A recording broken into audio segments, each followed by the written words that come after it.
Right, I think that's everyone in from the waiting room. So let's get started. Good afternoon, everyone. I hope you're all well.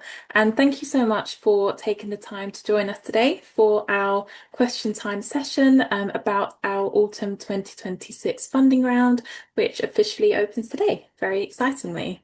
My name is Kelly and I'm the Programs Manager at the Fore.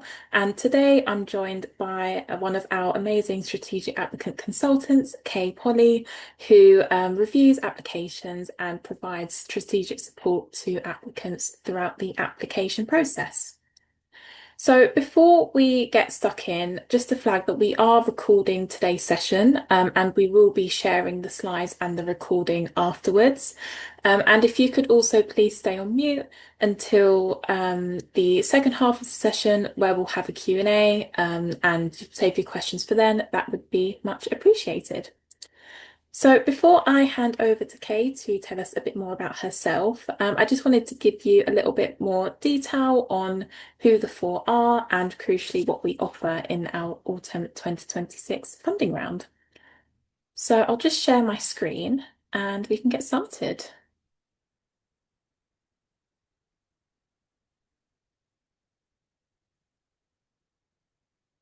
Right. So in terms of who we are at the Fore, so we are the UK's only venture philanthropy fund, turbocharging the best small charities and social enterprises across the UK. We've been running since 2017, and since then we have awarded 665 grants, which roughly equates to about £13 million. In terms of what we offer, so we offer unrestricted funding of up to £45,000 in total, and this can be spread across 1 to 3 years. In addition to this, we also offer a wide range of wraparound support, and that's because we know it's not just about the money. So, for example, we have a workshops program, we offer impact measurement courses, we have a pro bono network of skilled volunteers, and we also greatly encourage peer networking as well. In addition to this, we also offer feedback for all applicants, but whether you receive feedback in writing or verbally, it just depends on how far along you get in the application process. In terms of who we fund and eligibility, so to be eligible to apply to the Fore, your organisation must be registered as one of these legal entities on the slide. So either a UK registered charity, and this includes charitable incorporated organisations, a community interest company limited by guarantee, but please note we don't fund community interest companies limited by shares. You can also be a charitable community benefit society or a non-charitable community benefit society with an asset lock. But in addition to this, your annual income must also be less than £500,000 in your last audited accounts. And that's because, as I mentioned, we really want to support those smaller organisations. Now, one thing you'll note is that I haven't mentioned anything about location or sector, and that's because applicants can operate in any location or sector. The main thing is that you need to be registered in the UK. So moving on to some details about our Autumn 2026 funding round. So registration opened today at midday, and it will be open for exactly 1 week until midday on Wednesday, the 15th of July, so 1 week today. It only takes 2 or 3 minutes to register your interest in applying to our autumn funding round, and that's because all we ask is some simple details about your organisation. So, for example, its name, registration number, the locations you work in, and the sectors, and also just some details about the main contact for your application. So that only takes a few minutes. Then on Thursday, the 16th of July, registered applicants will be emailed to confirm whether or not you have been allocated a place on the funding round. So if we receive more registrations than we have places available on the funding round, we do then allocate places at random, but you will be informed either way if you've been allocated a place or not, if that's the case. Then lastly, for confirmed applicants only, you'll have until 5 p.m. on Monday, the 7th of September to prepare and submit your application. So, what are we looking for in your application? So, as mentioned, the deadline is 5 p.m. on Monday, the 7th of September, and your application should be no longer than 3 sides of A4. Strong applications demonstrate how our grant would have a transformational impact on your organisation, not on your beneficiaries. I'll talk a little bit more about what we mean by transformational impact in a little bit, but it's mainly that point around organisational development. But before I go into that in a bit more detail, another thing we ask is that you submit your latest set of financial accounts as well. But if you don't have them for any reason, please submit the most recent ones you have. Or if your organisation is newly registered and you don't have accounts yet, please submit perhaps a set of management accounts instead. The main goal is just to help us understand your organisation as much as possible. So let's go into what we mean by transformational impact a little bit more. So as I mentioned, we are very much interested in how our grant will develop and strengthen your organisation, not necessarily focusing on beneficiary need. But what transformational impact can look like in practice really does depend on your organisation and where you're currently at in your journey. But I do have some examples which I hope will help you. So starting with scaling, so our funding can be used to help scale your organisation. So this refers to providing the resources and infrastructure needed that will allow your organisation to grow. Then we have sustainability. So our funding can be used to help your organisation become more sustainable for the long term. So, for example, we often receive applications from organisations that are looking to develop new income streams that perhaps will reduce their reliance on grants in the long term. And that's just one example of what sustainability can look like. Then our funding can be used to improve your organisation structure.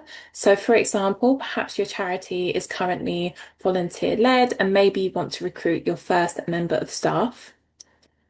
Then we have efficiency. So our funding can be used to make your systems more efficient. So for example, this could be by increasing admin support or implementing a CRM system. But the main thing we want to know is how and why our grant will transform your organisation as a result. One thing to flag is that your request for funding or your proposal definitely doesn't need to cover all 4 of these areas. They are simply just some examples of what transformation can look like in practice. But one of the key things is that we want the transformation and the step change that will be unlocked to be maintained even after the funding ends. So all in all, we're really keen to find out how will your organisation be stronger as a result of the forced grant. So now that you know what we're looking for in an application, I thought it might be helpful just to give you an overview of what you can expect from the application process itself.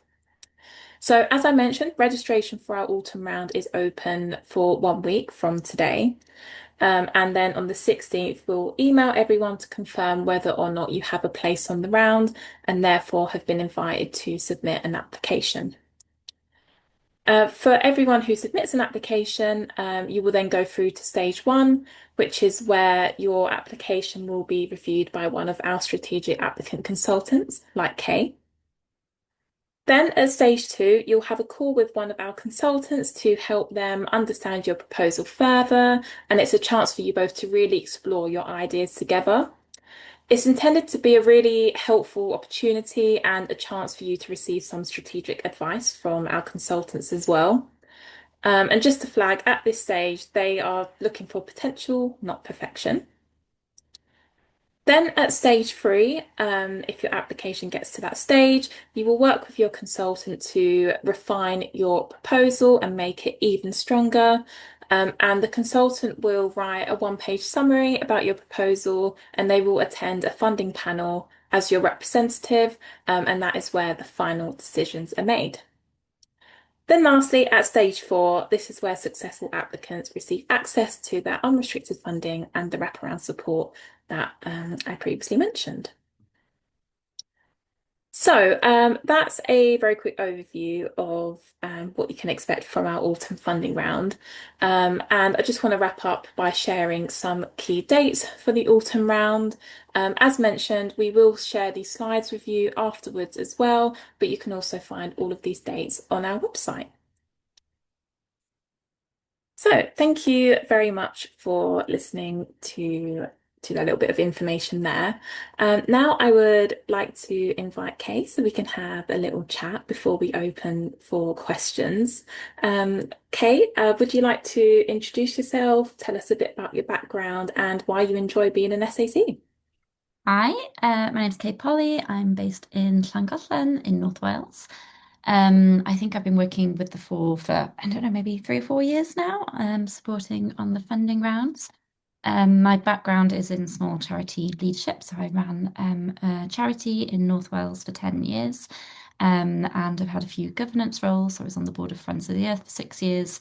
And I was chair of a young person's organisation as well. Um, and now I work in campaigns, running a national campaign, campaigning for a new law to get new legislation around affordable credit. So I think one of the best things I really love about working for is, I mean, quite an obvious one is meeting and finding out about, what organisations are doing across the UK and just being absolutely blown away by what is happening in local communities. And it does feel like a real honor to get to meet people and spend time with people who are just doing these really incredible things. And I actually also really enjoy, perhaps strangely, the feedback calls that we have. So if you get through to the second stage and you've had a conversation and then you don't go through to the panel, and then you're offered a conversation with your strategic applicant consultant. And that it sounds like it might be a really hard or negative conversation, but that's actually like I really, really enjoy those because we can kind of just go through absolutely everything. And at the end of that, the applicant usually says, that was really useful. Thank you so much. We're going to kind of reposition, reframe, do things a little bit differently. And I think just, yeah, it's kind of really helpful sometimes just having someone external to your organization able to chat things through with. Lovely. Thank you so much, Kay. And could you tell us a little bit about what transformational impact looks like to you and maybe some things that you look for when you review applications? Yeah, sure. Um, I think so. Transformational impact, I think, is the not clearly demonstrating that in an application is the biggest reason that we probably turn down organizations. And I think if we established it as a really, really competitive process. So when I get the applications, there'll be a real spectrum in terms of organizations demonstrating that transformational process, that transformational kind of impact. So at one end, we have organizations that it's just not going to be transformational at all. It's clearly a requirement just to keep the lights on, just to keep running. They just need some extra income. And then the vast majority are kind of in the middle to a greater or lesser degree that something would change within the organization and they'd be able to maybe do a bit more, they'd be able to maybe grow, maybe doing things a little bit differently, but kind of to a greater or lesser extent, they kind of be operating in a similar kind of way. And then the organizations right up at the top, they've got a really clear articulation for how, if they got that funding, it would really just unlock a complete step change. So if you looked at the organization before the funding period and at the end of the funding period and compared the two, you wouldn't really even be able to recognize the organization. So its core mission might be the same, but actually the way that it's operating would be very, very different. So it might have different staffing structure, it might have a different level of income, it might be worth working with a greater number of people, it might be working with different people. It's just a completely different organization.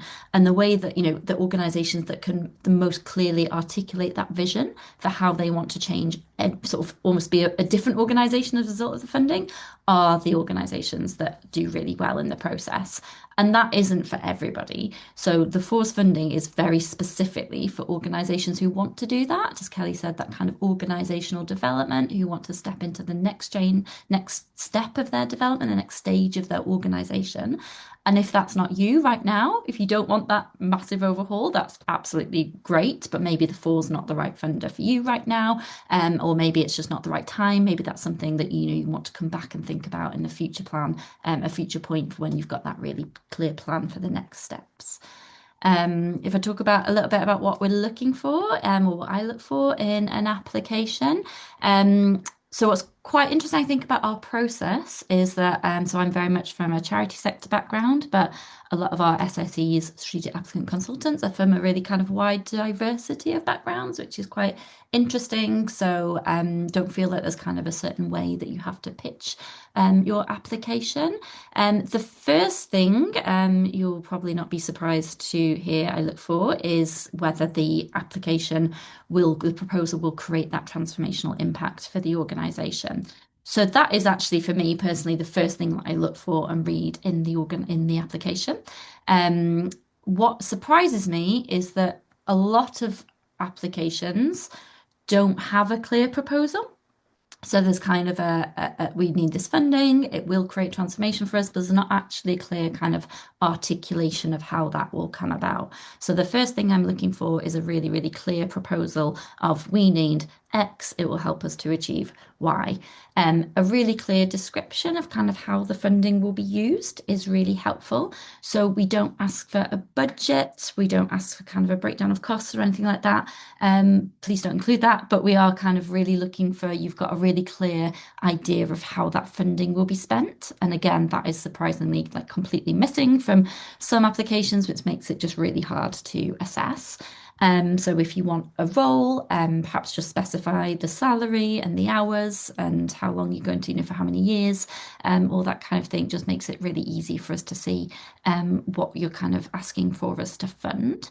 There aren't really any kind of hard and fast rules about what we will and won't fund. As Kelly said, we're kind of agnostic in terms of what organizations need or the areas that they work in. But it has to be, if things like existing roles and core costs are very, very difficult to kind of argue that they would create that transformational change. So I'd say kind of stay away from anything that describes or really sounds like kind of that business as usual activity, because we're really looking for creating that big step change. So yes, it is unrestricted funding, absolutely, but it is kind of still very different from that kind of just contribution to core costs or kind of able to, continuation funding. In terms of thinking about what your proposal is, I'm then looking for, is it something that is really ambitious, that creates that change for the organization, but is it also really credible and achievable? So for that, it would be really great to see some sort of evidence that you've done some research to show that that is a really kind of well-grounded proposal. It doesn't have to be lots and lots of lots. And, we appreciate we try and not ask organizations to do loads and loads of work at this first stage of application process, but there does need to be something that kind of shows that actually this is a credible proposal. So that could just be at the minute we've got really long waiting lists, we're not able to keep up with demand. It could be we've had inquiries from this area that we don't currently work in and we've had to turn them down. Whatever it is, or even you've done a bit of research, you've rung round and you found that actually people would take up this new training offer and that they would pay that money, that whatever it might be, without it being too onerous. And as you kind of go through the process, if you're being taken to the panel, that might be something you could work with your SAC on to kind of develop a little bit further. And it doesn't have to be, quite often we see proposals for income generation, which are great. So a new idea that will unlock you making your own income, which is absolutely fantastic. To me, if it is just that income generation, that isn't necessarily a transformation of the entire organization. So when we're thinking about kind of how will that change, what we sometimes need is a next step. So anything that you can kind of say is that we've got this great idea, we've got this opportunity to take it up, and we need this funding to be able to do it. We're going to generate X amount of money a year. Brilliant. But actually, what does that mean for your organization? So then does that allow you to employ new staff? Does it allow you to work with a new group of people, expand your services, kind of how the like wider impact of the funding will be? And if it isn't income generating, because it absolutely doesn't have to be, that's absolutely fine. But maybe just like mentioning how you see that being sustained after the funding period, because that's something, we're very aware of. So kind of the more clear more clearly that you can really articulate that kind of future vision for the organization and what the organization will look like at that future point is just really, really, really helpful. I can talk a little bit. Sorry, stop me, Kelly, if I'm going on. Um, Sort of overall, some things that might be helpful to think about. I always say just talk to us like we are stupid, or that just not like we're stupid, but please appreciate that we do not know anything about your organization at all. We don't know anything about your area that you work in, your services that you provide. And I think it's really, really hard writing funding applications for yourself. So I do this, I have to fundraise for my job. I write a funding application and then somebody else looks at it and goes, what on earth does this mean? Because you're so in it, quite often you just presume, you forget that other people might not quite know. So if you can articulate and open with just a really clear, simple explanation for what you do, in that kind of first section, and this is all in the guidance that we provide. So we're kind of asking you just to tell us a bit about your organization. And then we're really looking for kind of why it's important and how you're having an impact. So again, kind of any evidence of why the work that you do is needed, which I'm sure you know. So is there a lack of services in your area? Do you work in an area of high deprivation? If you can include a stat or some information about kind of the need that you're meeting, because we're looking for evidence that there is kind of a need that you're meeting. And then the second thing is that we're looking for the evidence of the impact that you're having. And this is something that, again, I think a lot of people fall down on because they don't include in an application. And then the first question that I ask people in that stage two conversation is, how do you know you're having an impact? And they've got reams and reams of brilliant kind of information that just wasn't kind of articulated in the application. I know kind of monitoring and evaluation or whatever you might want to call it kind of isn't always top of people's agenda, and that might not be something you're doing lots of. But just something kind of light touch is really, really helpful. So it could be, we're open to any form of kind of evidence around that. So it could be surveys from the people that you work with. It could be a case study or quotes. It could be, if you can't do that directly with the people you work with, it could be, a contribution from an organization you work in partnership with. Stats are great if you've got kind of, stats and the impact, but they're not a necessity.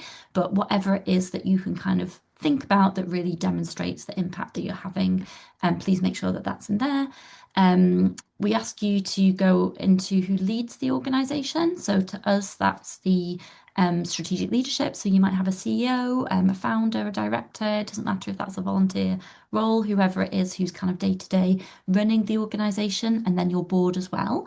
We don't need biographies for each person, and sometimes kind of out of those 3 pages, like, one and a half can be kind of a detailed paragraph on each individual person. We do not need that at all. We just want to kind of see, like, who is it that's running the organization? Kind of, are they the right people? Do they have the skills? So maybe kind of a few sentences around, whoever's leading, experience and expertise and why they're kind of passionate about it. And then kind of an overview of the skills that the board or whoever, whatever structure it is that you have, and that your trustees perhaps are kind of bringing along to support that person. Um, and then a couple of things, and I will stop talking, just to mention in terms of the targets. So again, in the FOR's kind of guidance, it says simple targets, and it gives you kind of a couple of examples. I'd really suggest that you kind of follow that sort of similar kind of format, and set some targets for each year of the funding period.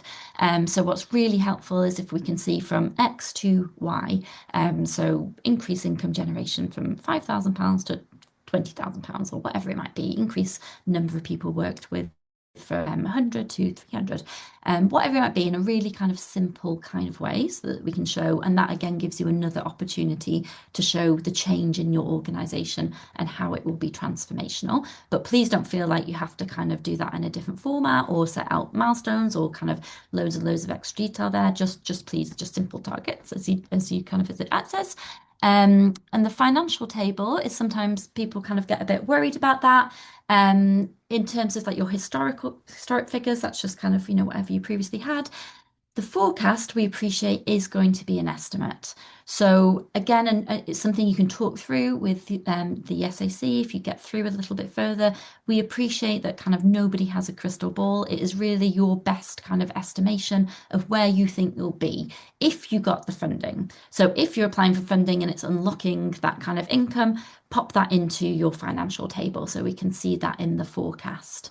If something strange has happened with your finances in the past, as it often does in small charities, just put a sentence underneath to explain it. If you feel like you're in a bit of a financially precarious situation, but actually you've got a plan, just put a sentence to explain it. We're quite kind of understanding and reasonable and happy to have conversations around that. Ideally, we want an organisation to have healthy reserves and be in quite a stable financial position. But if there's something kind of that maybe raises, you think might raise some red flags, or your income's suddenly gone up and down, or something, there's usually an explanation for that when we have a chat. So if you want to, feel free to kind of just write a sentence underneath the financial table explaining that. And my key thing is please, if you can, don't copy and paste the kind of guidance that comes with the financial table, like the explanation of what different terms mean, just because loads of people do that and it takes up like so much space in your application that you could be using for kind of talking about how great you are and how you'll kind of create that transformational impact. I think that's kind of everything I have to say. The main thing I just, keep saying transformational impact. If you have a look on the Fours website, there's some examples of previous funded organisations that might also help kind of give you an explanation and better understanding of what that means. I can just really quickly give you a couple of examples. So there's one organisation that I worked with that was delivering training. They were doing really well, it was going fantastically, but they'd actually spotted an opportunity to deliver training to a new demographic of people, a new kind of audience. But that meant that what they needed was a bit of capacity to adapt the training because it needed to be changed a little bit to offer it to this new audience. They just didn't have the capacity to do that. But they'd done the research, they'd spoken to people in that target audience. They'd found out that they did want that training, they would pay money for it, and they just didn't have the time to do it essentially. So the Fore funded them some extra capacity to be able to develop that training package to sell it to that new audience to generate new income. That in itself is amazing, really impactful training for what the organisation is trying to do. But they also had a really, really clear plan for what they were doing with that additional income generation. So that kind of bit that I talked about at the beginning, like the next steps. They said we're going to double the audience that we're reaching through training because we're going to be reaching these new people, and this is why we know that they'll want it and they'll pay for it. We think this is how much we'll be able to generate. And actually, with that income generation, we're going to double the number of people that we support in our programs. And that, was absolutely a really clear proposition. Another one was sort of for a forest school type area, and it was to build a second cabin. So it could be quite a specific physical thing. They wanted a second space because they were turning requests down all the time. Having a second space meant that they instantly doubled their capacity, and actually they could then start offering corporate activities and actually making a bit of money for themselves, as well as kind of keeping their core work going. So it can be kind of anything, but it is kind of, yeah, really just fundamentally kind of changing the organization overall. But like I said, there's quite a lot of really good examples on the Fours website if you want to have a look at the kind of things that we've funded in the past. I think that's everything. Sorry, that was super long, Kelly, just answering like two questions. Do you want me to talk about anything else or add anything else in? No, just thank you so much, Kay. That was really helpful, and you shared a lot of great sort of top tips for preparing applications, things to think about when you're wondering what you might apply for. So yeah, that was very thorough. Thank you very much. Right, so yeah, let's move on to our sort of Q&A section now. We would love to hear from you if you have any questions. Please feel free to either pop your virtual hand up and feel free to unmute and chat to us, or you can also pop it in the chat. And between me and Kay, we will help as much as we possibly can. So if I start with looking at the chat, so the first question, how many applications will you be accepting? That's a great question. So it really does vary from each funding round because the Fore is a charity ourselves and we fundraise all of the money that we give away. While I can't give a specific number on this occasion, because again, it really does vary, we try to invite as many charities as possible as we can to apply, ensuring that we have the capacity to provide feedback to everyone. So that's what really determines that number. Then the next question we've got, it's from someone who hasn't been allocated a place on the funding round. Can I explain the process a bit more in the spirit of transparency? Yes, of course. So the reason we have a random allocation process is because, as I think it's quite common in the grant funding space, many funders are oversubscribed when it comes to sort of interest in their application process. So we used to operate on a first come, first served system, but based on feedback from charities such as yourselves who applied to us before, we switched to this random allocation process as we felt, in comparison to that first come, first served, that it was more accessible and equitable. That being said, I do completely appreciate that if you have registered for the last sort of 5 or 6 rounds in a row and you haven't got through, I can absolutely understand where you're coming from. What I would encourage you to do is if you could drop us an email at info@thefort.org, we'd be very happy to follow up with you and look into that a little bit more. And yeah, we'll get back to you with a considered response shortly. Then the next question from Steve, having also been rejected twice at the first round, we wonder whether the random first round is simply a lottery or whether any selection criteria are applied. So it is completely random at that stage.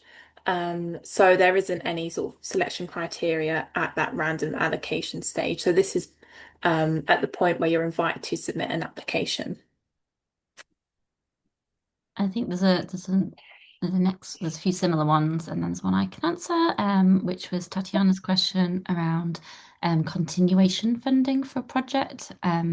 So I think the answer to that is in terms of how I articulated that if you looked at the organisation after getting the funding and doing everything that you want to do with the funding, would it be a completely different organisation?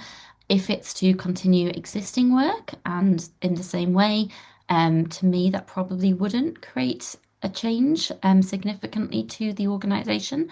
As I said, the Fore is very much about an organization that wants to take the next step in its organizational development. It's usually there is a new opportunity that the CEO or whoever it might be just can't quite grasp. It's just sitting there. They've got this really fantastic opportunity, this plan that they want to kind of really go for, but they're just lacking that kind of immediate kind of capacity to get it done.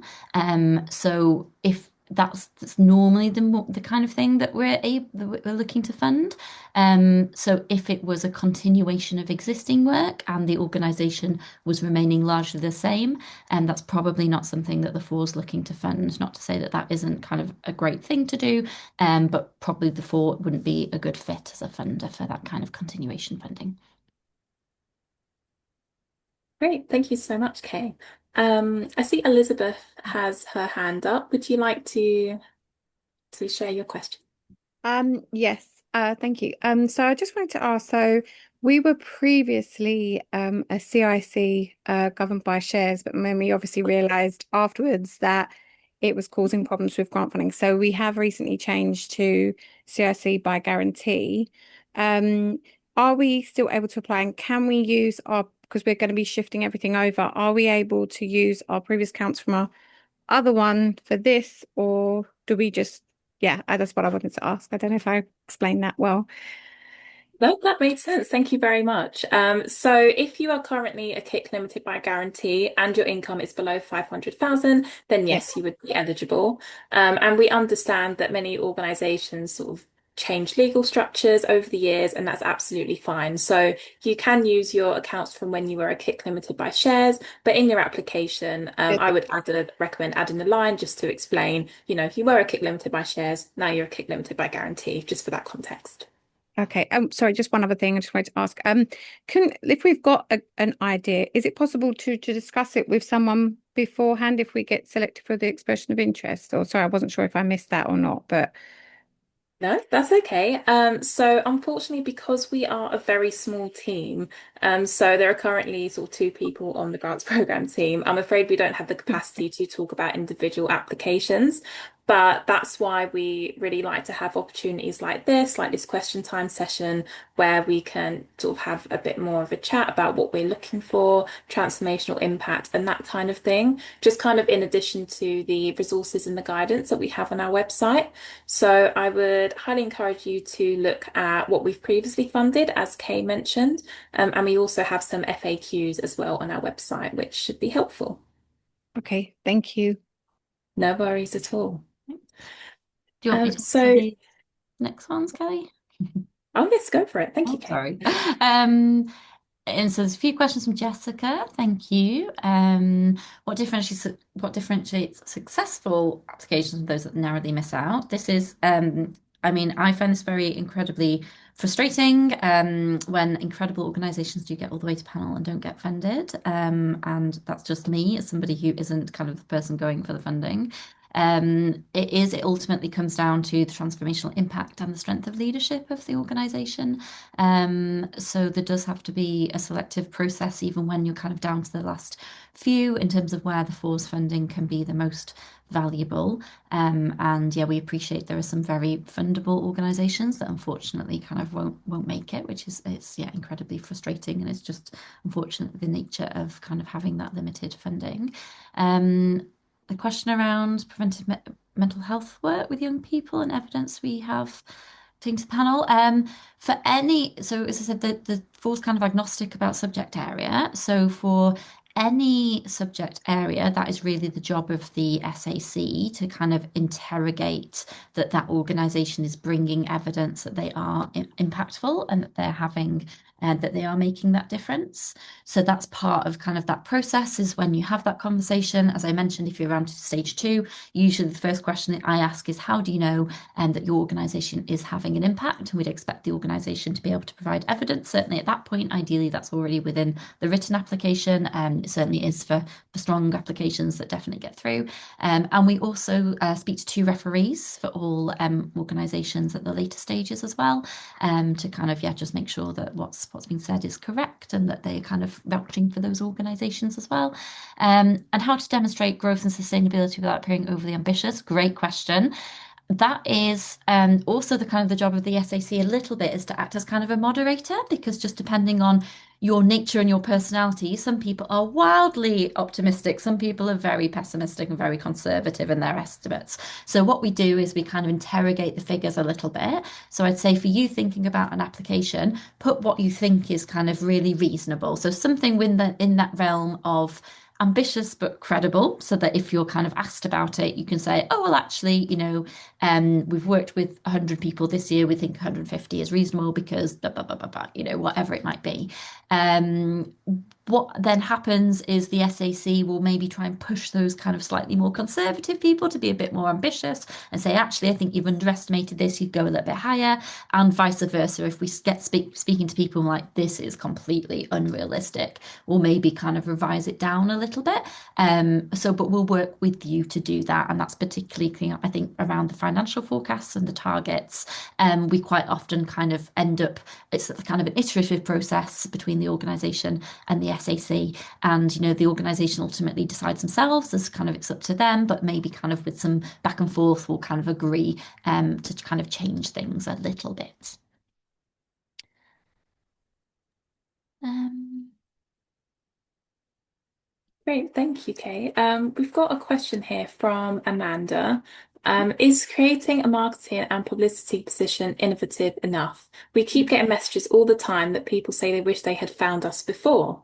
Kay, I'd be really interested to hear your thoughts on that oh, suggestion. Um, it depends.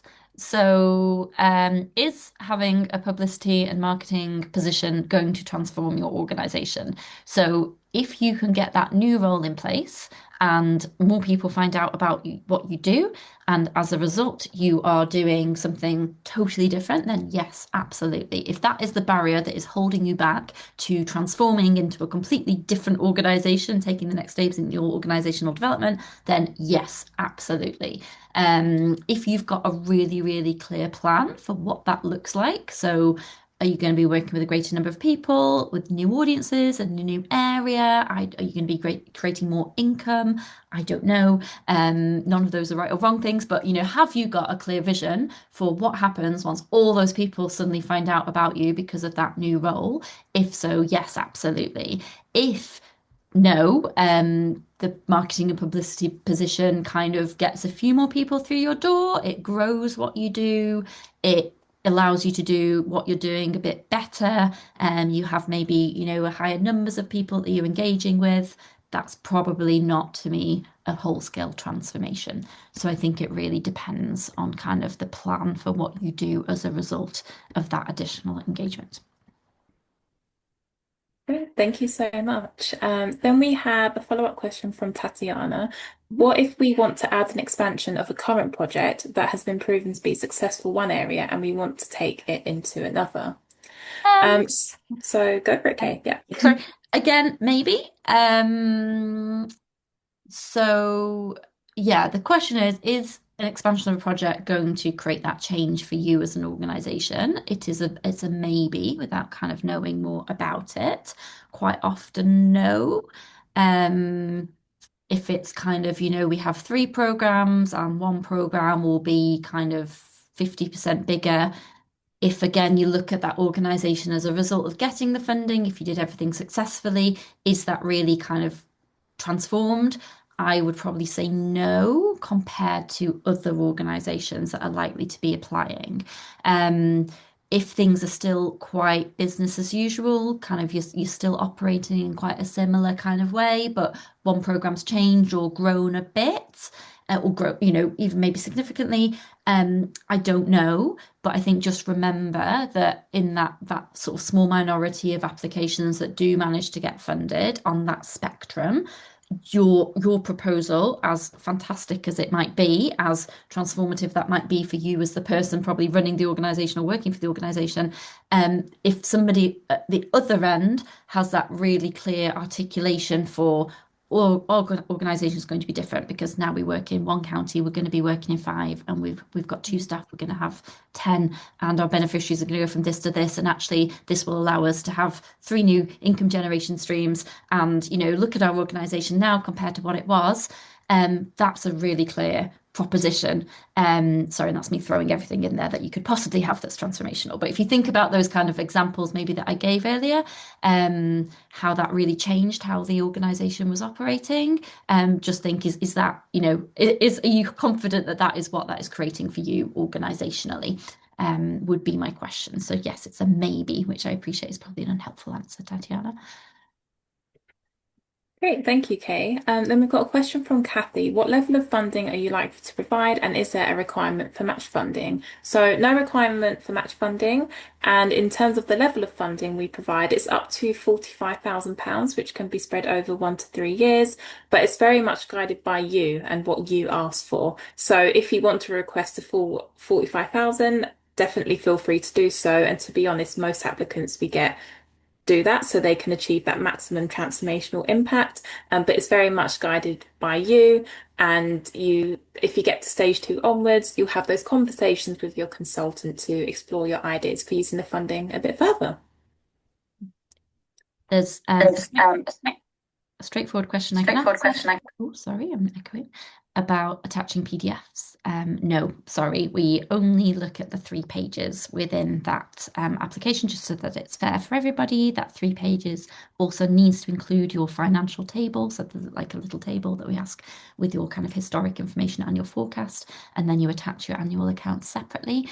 Just for fairness, we can't kind of be looking at other things. So people do often include links and things to kind of videos and websites, but we're not able to look at that. And at the first stage, We're very much kind of, we have a high volume of applications that we're trying to get through as quickly as possible, or as efficiently as possible. So we kind of, yeah, we don't at the first stage spend time doing that extra due diligence in terms of kind of reading around the organization. We just have to go off what is in those 3 pages. At the second stage, that's when we start kind of looking more into maybe looking at your website. Yes, we might ask you, have you got a strategic plan? Have you got, absolutely fine if you don't, but have you got anything written down about this idea that you thought about? And we'll have a bit of back and forth then, but kind of at the first stage, it's just very much those 3 pages. Great. Then we've got, can voluntary organisations, oh, I think that's with voluntary organisations limited by guarantee apply.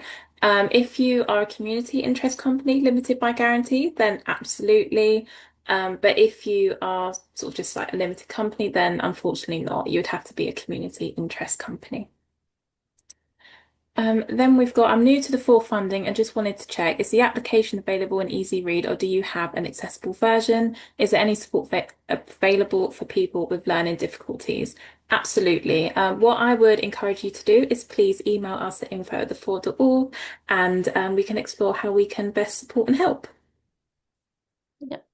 Another question about with if your your annual income is below £50,000, are you allowed? Absolutely. So anything up to £50,500 in your last annual filed reports is absolutely great. We get a lot of very small organisations apply, and you're really, really welcome and are doing amazing things. If there's, yeah, yes, is the very short answer. I guess then in terms of it's an interesting one because the very small organisations, I think in a way it's easier to kind of make the case that a grant of £45,000 would have that transformational impact. You can kind of quite clearly show what a difference that would make compared to if you're up kind of near the threshold of £500,000 already. But then there would maybe be kind of questions around, well, actually, are you ready for that kind of scale of grant? Have you got the plan? Have you got the capacity? Are you a maybe very early stage organisation that's just sort of starting up? None of those are no's at all. Kind of if the answer is, that's absolutely fine. All of that is absolutely acceptable. But there might be that just, you might want to explain that a little bit more in your application. Then that's certainly something that, would be interrogated in the nicest possible way at that kind of conversation that you have with your SAC if you get through to the second round. But yeah, you're very, very welcome. It's just all the same kind of diligence in terms of saying, are we confident that you'll be able to deliver? Are you having impact? And I think that's the only kind of probably question mark. We do support early stage organizations, but if you're not able to kind of demonstrate that you are already kind of having an impact, that makes it quite difficult to kind of progress you through. But yeah, we're able to support any size organization up to that threshold of £500,000. Amazing. So I think we've reached the end of the questions in the chat now. So I just want to do a final call for anyone who might have any questions that have just popped into mind. Again, please feel free to unmute or drop your question in the chat. Oh, there was one around, would we fund a fundraiser post? Yes, we could fund a fundraiser post. Again, the question is, what does that create? So I personally think it is sometimes harder to show that a fundraiser post kind of creates that transformation. But that is because if it is just around the income generation. So if your application is just, we'd be more sustainable, we'd kind of have a bit of an easier life because we're not kind of running around doing funding applications all the time, but actually our goal is to kind of just continue to support the great work that we're doing. Again, that's probably not transformational. If you want a fundraiser post to unlock new income, to do something very different, to take the next stage in your organizational development, then yes. But I would just say yeah, we have definitely funded fundraising posts in the past. But personally, I think it's kind of a harder sell when you get to the panel. So I'd have a think about whether that is definitely what you need, or is it something else that's maybe like an administrator to free up the CEO's time, or you've got a specific you want to do community fundraising, you need somebody to, I don't know, whatever it might be. But just, and if you come to have that conversation and the conclusion is, actually what we need is a fundraiser, absolutely, and we can really strongly make that case, and is definitely something that the Fore's funded before. Great. I can see Teresa, you put your hand up. Yeah, I'm not sure if you answered. I put a question in the thing and then my doorbell rang. So you may have answered it and I wasn't there. So our accounts at the moment are with the accountant for doing the accounts and independent inspection. And so I don't have this last year's account. If we apply, can we send in the previous year's accounts? How does that work? Yeah, that's exactly what we would encourage you to do. So if your accounts that are in progress aren't quite ready yet, please attach the most recent ones that you have, and that would be perfect. And then you just have the income forecast or whatever. That's correct, yes, in your application document. Thank you. No worries at all. Right. I believe that's all of the questions that we've Oh got. no, there's more now. Oh, is A that? late Oh, sorry, flurry. I must have missed that. Um, question about what about transforming our geographic outreach number of beneficiaries through implementing virtual/postal support? Quite likely yes. Yeah, can't really give you a definitive yeses or no. Should have caveated that at the beginning. But yes, quite often we have seen organisations operating in, say, one geographical area, and they've seen an opportunity to deliver things online and work with a greater number of people, and we have supported that. Again, as you can kind of just as long as you can show that is the next step for you organisationally and kind of what that change that will make to how you operate. Then yes, absolutely. Sorry, I think that was possibly one before that I just spotted now. Sorry if I've missed any or come. There we go. Thank you so much, Kate, for spotting that, and sorry to the question I missed there.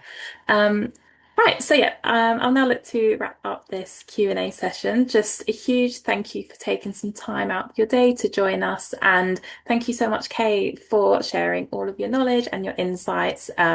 It was all really, really helpful stuff and some great top tips for you all to take forward to when you do your application. So as I mentioned earlier, we will share the slides, the recording, and any relevant links to our website in a follow-up email. And if any questions come into mind afterwards, please always feel free to drop us a question at info@thefore.org, and we are always very happy to help. I hope you all have a lovely rest of your day. And just a reminder, registration is open now until next week on Wednesday, and you can find the link on our website. If you do decide to apply, we wish you the very best of luck. Thank you, everyone. Thank you. Thank